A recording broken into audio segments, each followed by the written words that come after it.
siamo passati da problemi di lavoro a problemi di chi dà lavoro, a finanziamento e così via. Ecco, una domanda che l'hanno fatto spesso anche in altri incontri, in cui uno c'ero anch'io a moderare, è domanda banale, ormai risaputa, ma su cui i vecchi politici, lei è nuovo perlomeno, sul finanziamento pubblico dei partiti, o meglio, sui rimborsi ai partiti. Una volta leggevo un po' in questi giorni, anche i partiti sono in crisi, si vede anche dalle campagne elettorali che sono molto tirate all'osso dal punto di vista di investimenti pubblicitari, no? E anzi forse è stato fatto comodo anche ai partiti questa attenzione grossa dei media, dal TV, che hanno fatto pubblicità in diretta senza pagare.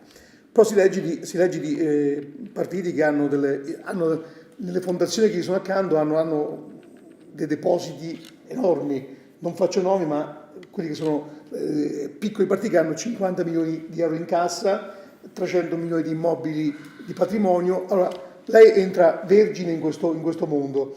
Come è concepibile, al di là del fatto che c'è stato un referendum che ha annullato il finanziamento pubblico ai partiti, che rispunti come rimborso spese con un concetto anomalo? Il rimborso spese dovrebbe essere un qualcosa che uno spende e poi gli viene rimborsato, e quindi nel conto di cassa dovrebbe andare in pari. Com'è possibile che più o meno tutti i partiti, che non voglio essere qualunquista, si trovino con dei fondi di cassa che sono semplicemente enormi? Ecco, non dico la battuta semplice, prendiamo quei soldi e usiamoli per aziende in crisi, ma come si porrà lei di fronte a questo problema, visto che perlomeno lei non arriva con la crosta del passato?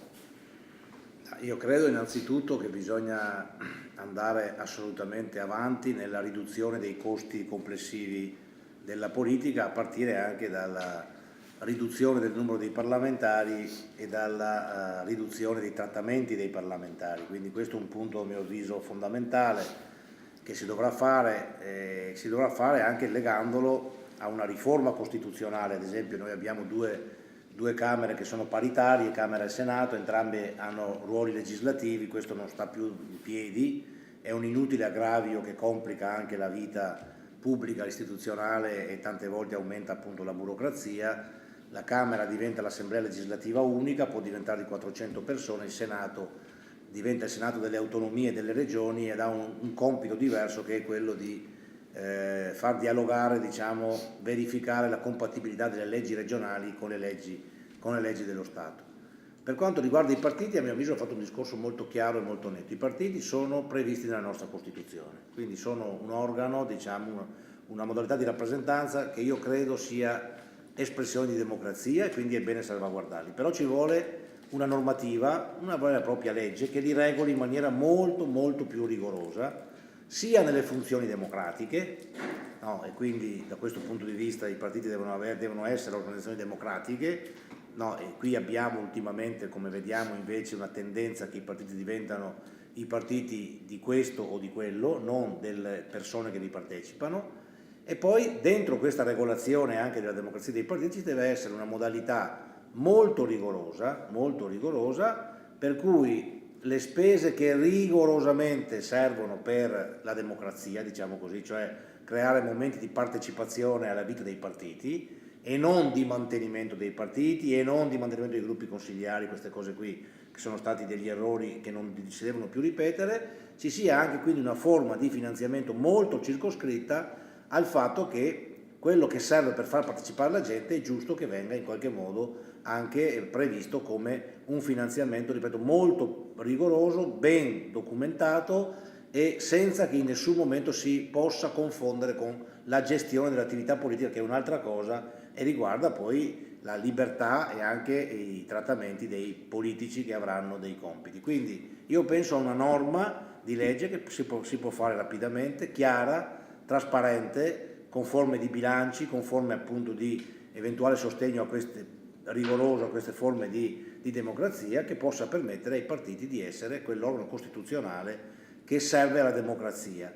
È bene che ci sia questa legge per evitare, naturalmente può regolare anche i contributi volontari ai partiti, che è bene che ci siano se si vogliono essere attraverso l'iscrizione o la contribuzione, è bene che ci sia, si può fare rapidamente, credo convenga a tutti, perché il problema della politica da riconciliare con i cittadini è un problema serio. Da ultimo, ma sarebbe il primo, va assolutamente cambiata la legge elettorale, perché quello che lei diceva, cioè che non si investe in nulla nella campagna elettorale, è dovuto al fatto che si è rotto completamente il legame. Gli elettori non scelgono i loro rappresentanti, gli elettori sono chiamati a votare dei simboli e poi in base ai simboli ci sono, come sappiamo, delle graduatorie che danno poi esito ai parlamentari. Bisogna ricostruire seriamente subito il legame tra il cittadino che elegge e chi viene eletto. Deve essere rappresentante di qualcuno, questo deve poter scegliere. Noi pensiamo che il modo migliore sia fare collegi piccoli, collegi in cui si fa un voto, anche un doppio turno, in cui tutti partecipano e poi alla fine del ballottaggio si può scegliere chi diventa il rappresentante di quel territorio, territori piccoli in cui chi è eletto risponda direttamente ai cittadini. 30 secondi, chiedo ancora, poi dopo passiamo di qua. Sul passato è ipotizzabile qualcosa, mi spiego meglio.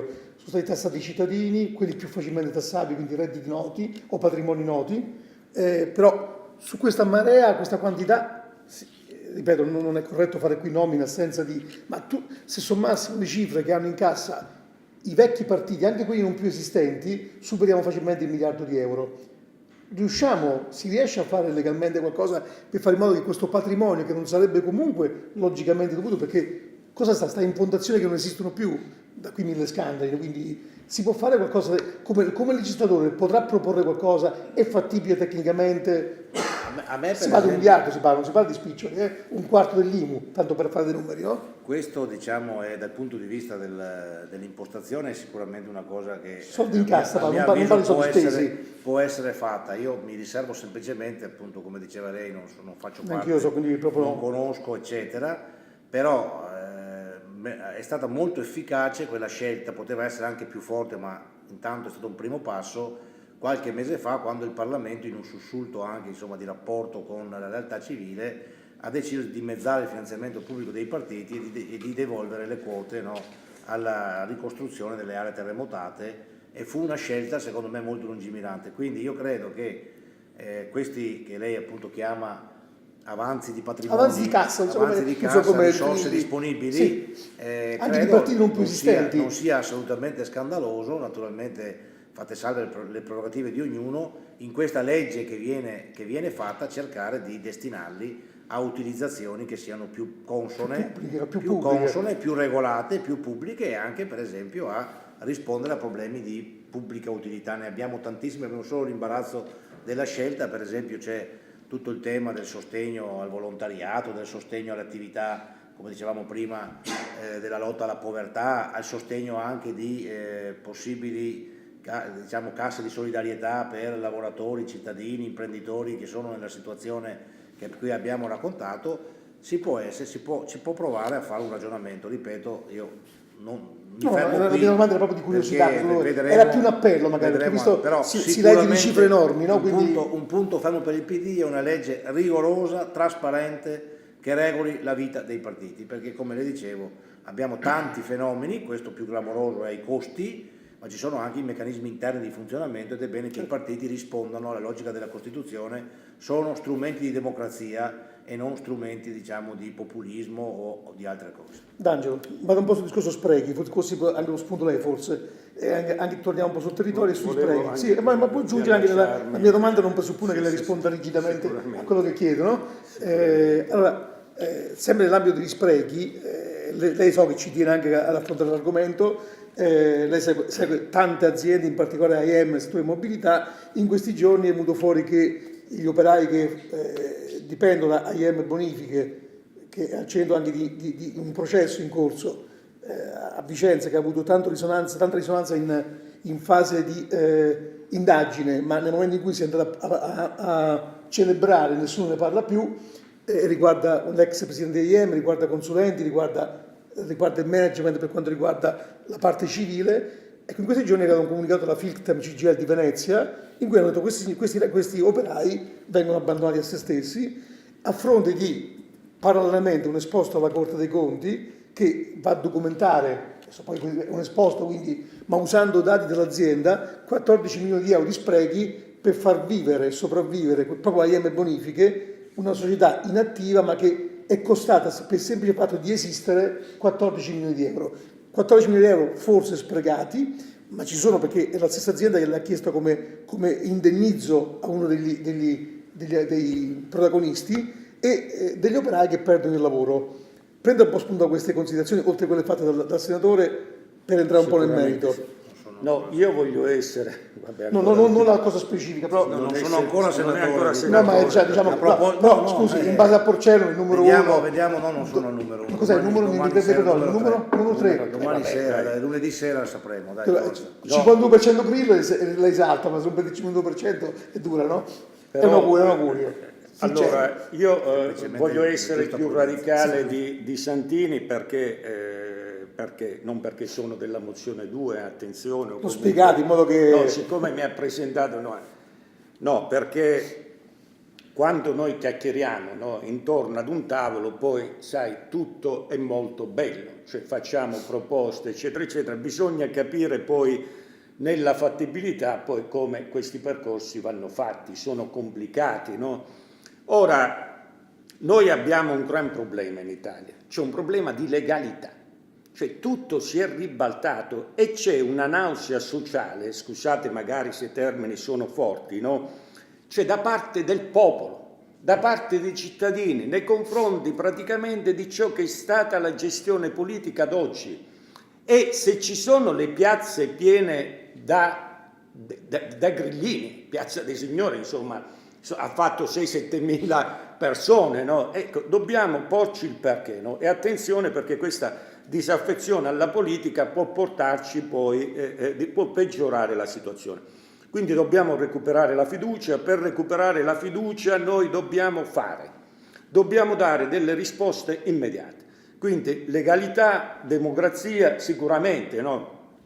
Ora, perché poi nell'ambito delle discussioni cozziamo con le fattibilità quotidiane. Noi abbiamo qua un imprenditore che noto anche la sofferenza umana, cioè nel senso che soffre anche dal punto di vista umano. Io ho visto piangere imprenditori nell'ambito del mondo sindacale perché perdono l'impresa e perdere l'impresa è come perdere il lavoro, attenzione, come vedo piangere lavoratori disperati. Poi dobbiamo cozzare con le realtà, cioè la mala gestione del bene pubblico, tornando ad AIM in questo caso, un esempio, perché sia tornando in questo esempio, quindi parto dal concetto generale, poi andiamo sul territorio, eccetera, eccetera. Io credo che questi lavoratori, non credo, cioè è un obbligo morale da parte di chi gestisce questa azienda ad oggi. Noi abbiamo una proprietà che è il comune, abbiamo un presidente che è stato nominato che è Colla, che devono questi lavoratori... Amministratore unico. Questi lavoratori il posto di lavoro glielo devono salvaguardare e non possono nascondersi dietro ad un trasferimento di 150 chilometri ad un demansionamento, perché significa dire a questi lavoratori andatevene a casa, perché l'errore non è stato loro, l'errore è stato di una mala gestione. Quel sito lì è costato e costa 14 milioni di euro alla città per un malaffare che i vecchi presidenti hanno in qualche modo gestito, hanno portato avanti, hanno truffato la città, il bene dei cittadini e questa azienda pubblica.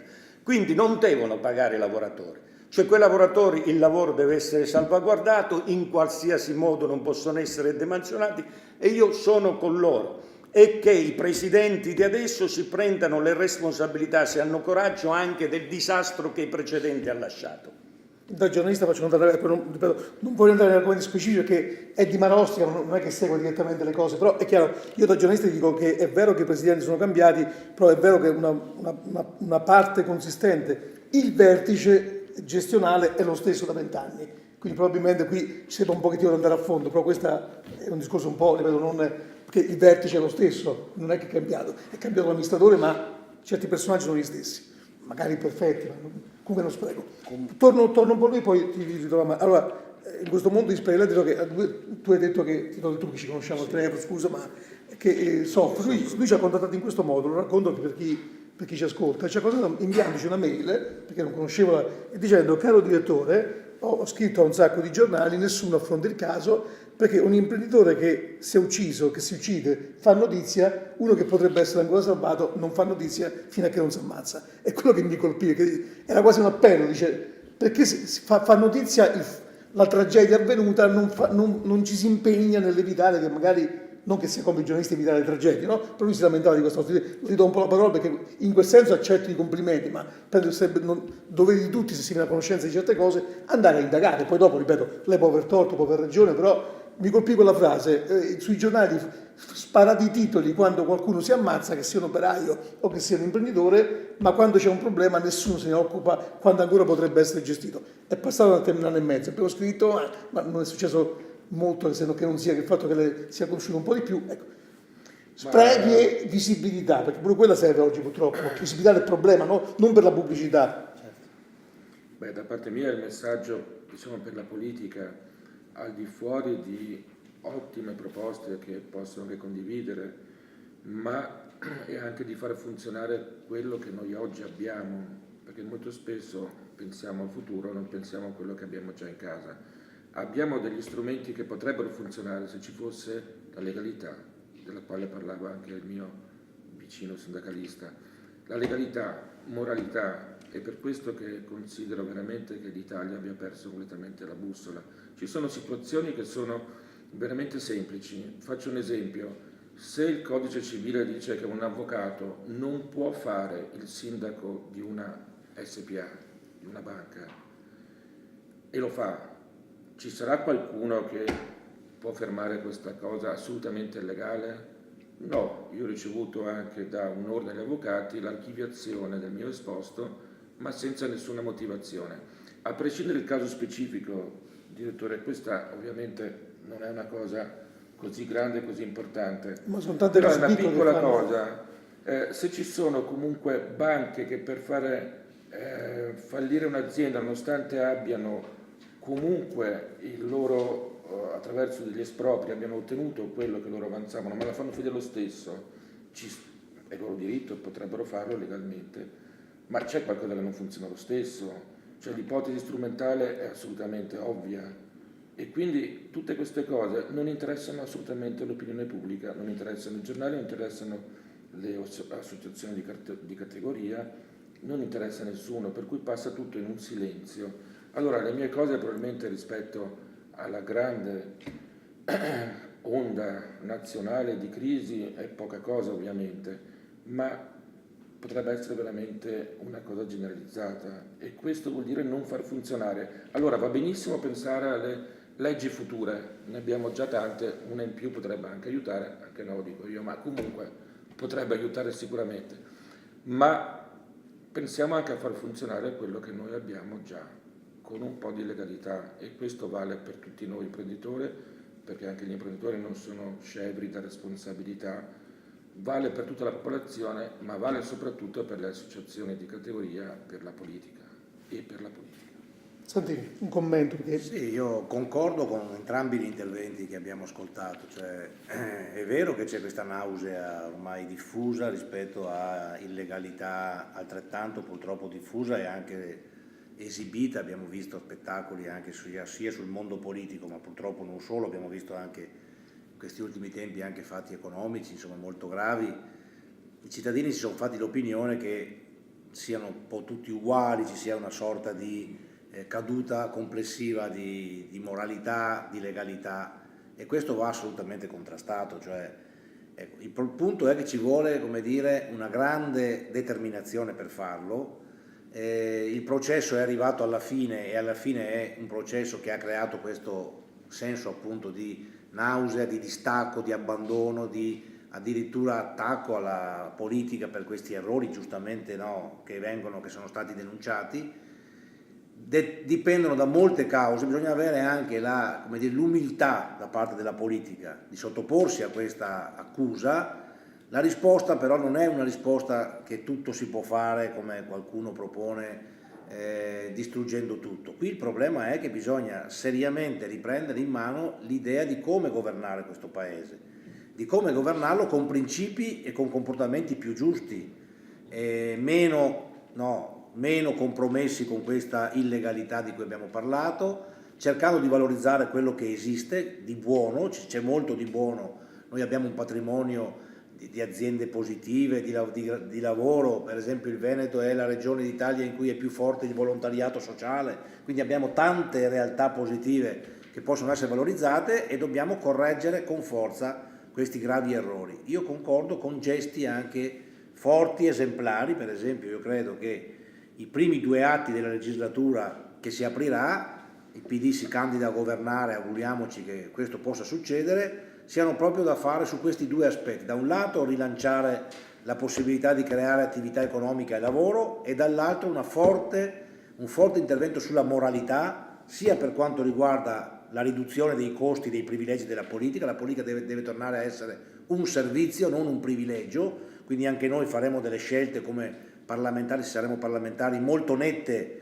anche se da prima che cambi la legge, per dare un segnale in questa direzione. Parlo rispetto ai nostri trattamenti che avranno un tetto. Noi abbiamo proposto nella scorsa legislatura che ci sia una riduzione dei trattamenti uniformandoli a quelli dei sindaci, sostanzialmente ci pare una cosa giusta. I sindaci sono eletti dal popolo direttamente, e quindi insomma è un rapporto anche di controllo. A quel punto quello diventa riferimento per tutte le attività politiche, e poi dovremo fare degli atti immediati per contrastare queste illegalità economiche di cui si parlava: il falso in bilancio, il conflitto di interessi, le norme sul riciclaggio, la legge sulla corruzione da rendere più stringente. Sono misure immediate di moralità che il Partito Democratico si impegna, accanto, ripeto, alla riduzione dei costi della politica, da fare nei primi atti della nuova legislatura, assieme all'attenzione a quei problemi del lavoro e anche delle imprese che qui venivano citati.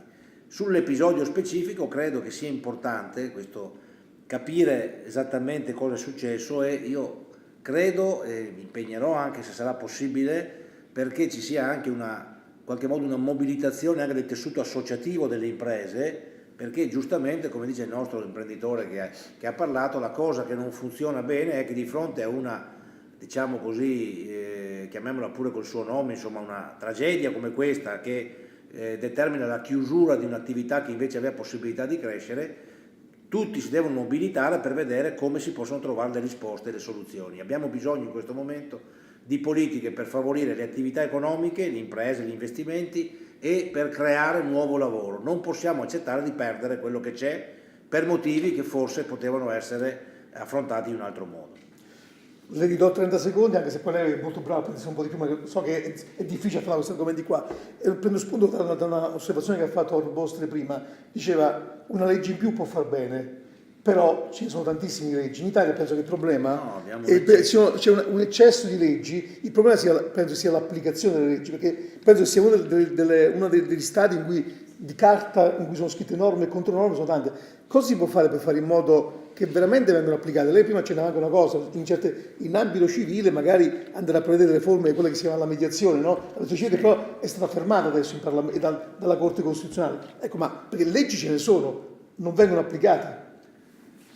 Sì, problema di uomini o di DNA nostro? Naturalmente noi abbiamo un gigantesco problema di semplificazione che da anni viene posto dalla società civile, viene posto, e dobbiamo naturalmente operare in questo senso, contemperandolo anche con un senso di giustizia, però, perché la semplificazione molte volte crea anche, diciamo così, quelle modalità troppo lassiste, troppo permissive, che creano anche dei problemi. Insomma, io credo che sia stato per esempio un gravissimo errore abolire il reato di falso in bilancio, perché forse voleva essere una semplificazione, non lo so, però ha determinato delle ricadute pesantissime, no? Le vicende anche delle banche in questo momento sono così ingarbugliate, ma delle società economiche in generale, perché questo reato è stato cancellato, e quindi tutto è diventato improvvisamente più, diciamo, più permissivo, meno controllato, meno regolato anche